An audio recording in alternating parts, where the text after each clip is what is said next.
We continue to follow this breaking news. Hamas says it has accepted a ceasefire proposal that was brokered by Egypt and Qatar. An Israeli official says the government there is examining the terms of that deal. National Security Communications Advisor John Kirby weighed in on the news during today's White House press briefing. I know everybody's curious about what's in this response, what the Israeli reaction to it is. I'm just not going to get ahead of the process. We want to get these hostages out. We want to get a ceasefire in place for 6 weeks. We want to increase humanitarian assistance. And the last thing that I want to do is say anything at this podium that's going to put that process at risk. I want to bring in CBS News contributor Robert Berger. He's following the developments from Jerusalem. Robert, it's great to have you again with us. What are you hearing about the Israeli reaction so far to the proposal? Well, Israel is saying that it's examining the proposal, but a key point is that it's also saying that it's not the same proposal that it had accepted. So there might be some trouble ahead. The original deal called for 33 Israeli hostages to be released in the first phase of a 6-week ceasefire, followed by a second stage in which the remaining 100 or so Israeli hostages would be freed. But as I said, Israel's saying it's not the same proposal. So I think there could be some trouble ahead. Seems like Hamas is trying to throw the ball back into Israel's court. It sure sounds that way. And I can only imagine after the news breaks around the world and with the ball being on Israel's court and after Israel launched that displacement of people, that evacuation of Rafah, I wonder what message people are going to receive if Israel doesn't go along with the deal. How do you think that would play out? Yeah, Israel might not look good. Right now, Hamas is saying that they accepted the proposal, but like John Kirby said, we have to see what proposal did they actually accept. And it has to be studied, and I suspect that it'll be another point of negotiation. By the way, the head of the CIA is in the region, William Burns, trying to hammer out this deal. So there is, I guess you could say, some progress, but I think the gaps are probably still wide, but maybe there's something to work with now that Hamas says it accepted the deal.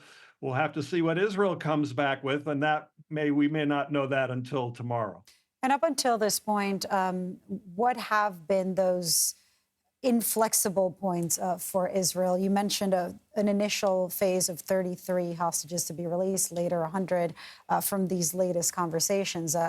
Where do you think that Israel would say absolutely no had Hamas agreed to terms that were negotiated by Qatar and Egypt, and one would assume these are terms that Israel has already agreed to?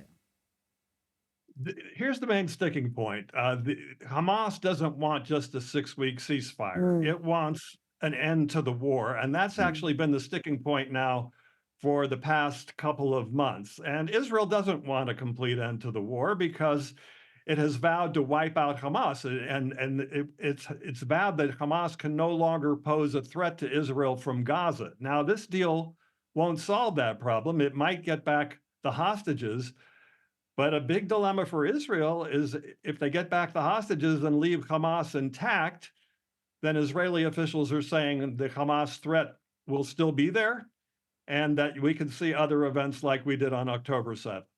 Robert, our producer on the ground, Marwan Al-Ghul, says that there is in eastern Rafah bombings that are taking place, that Israel is bombing eastern Gaza.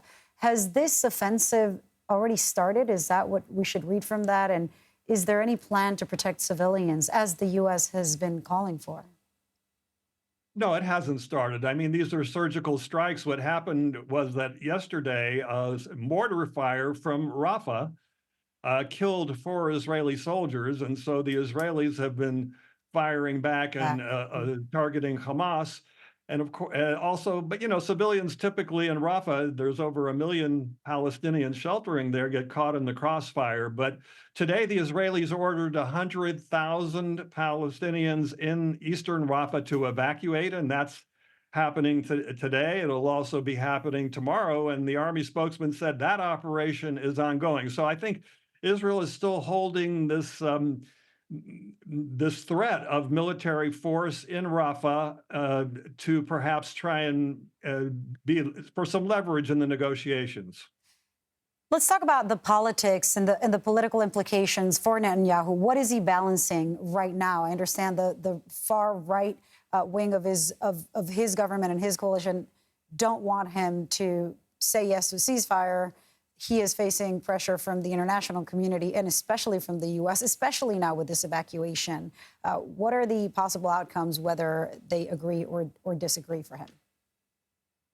You know, Netanyahu is really, he's between a rock and a hard place. He's got the families of the hostages who are out demonstrating already tonight for Israel to accept this proposal.